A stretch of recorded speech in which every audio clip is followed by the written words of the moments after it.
Greg Lays here in Ginger Valley's enclosed greenhouse. You know, here we are right after Thanksgiving. We're getting into that season where you want to pick out your Christmas tree.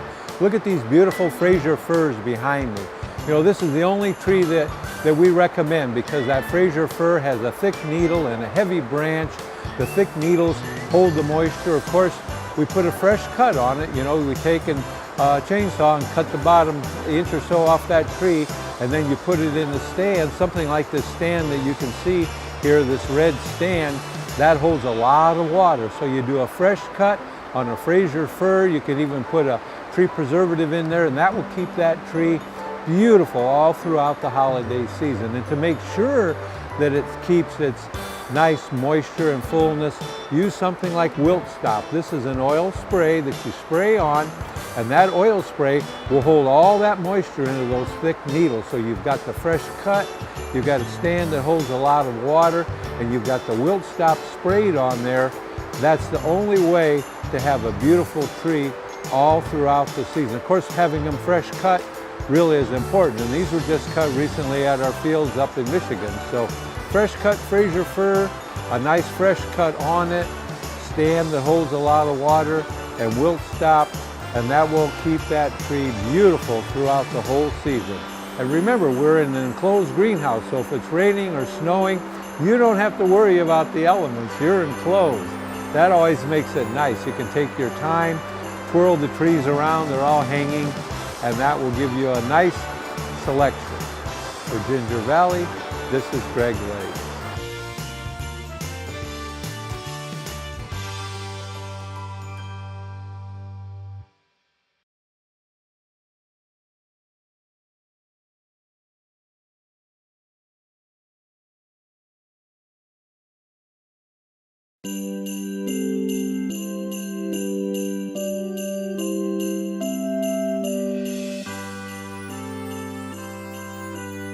Greg Lays here in Ginger Valley's enclosed greenhouse. Well, here we are into December, and you're going to want to get your greens up. You know, nothing says the holidays like fresh cut greenery.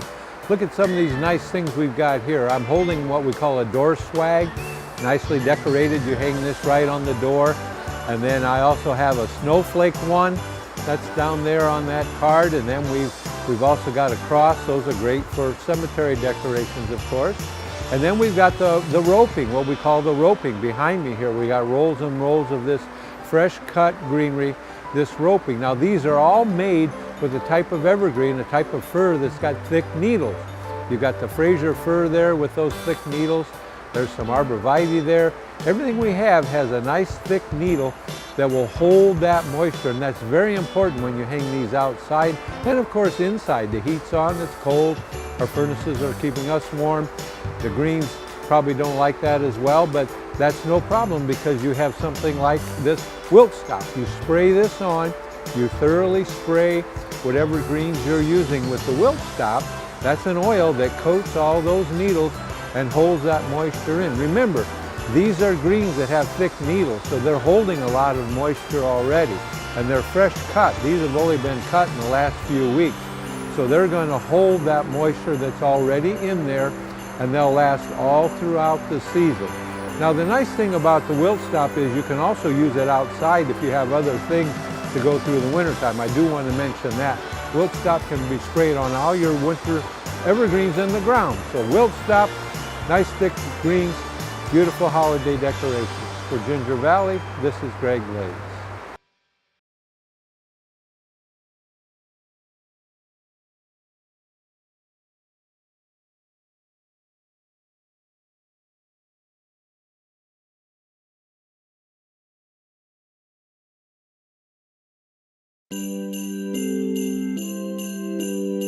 Greg Lays here in Ginger Valley's pond department. You know, here we are into December, and it's time to winterize those ponds. It's very, very important to winterize the pond.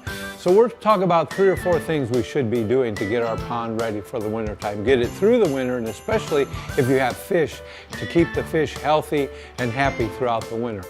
Beneficial bacteria is of course essential year-round for the pond. This strain of bacteria is called spring and fall formula.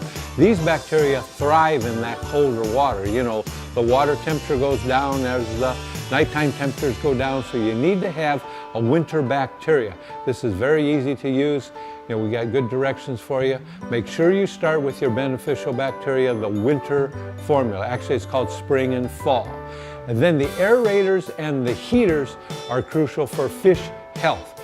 The heater keeps the ice open just enough so the fish can have an exchange of oxygen. You know, they're exhaling gases and they need oxygen. You need to get rid of those exhaling gases. The heater keeps enough of a hole in the ice to be able to do that. And the aerator is very important because that is a generator that pumps air right into the bottom of the water. So the air in the bottom of the pond is very, very important for the fish. That's what sometimes causes fish to die over the winter, lack of oxygen, because, you know, the ice is up there, the hole is there from the heater, but the air from the aerator is very, very, very important. And it's also important to keep those bacteria alive, because these are oxygen-loving bacteria, what we call aerobic bacteria. So the oxygen is the key. Pump the air down there with an aerator. Bacteria, heater, aerator, your fish will be happy and healthy all winter long. For Ginger Valley, this is Greg Wade.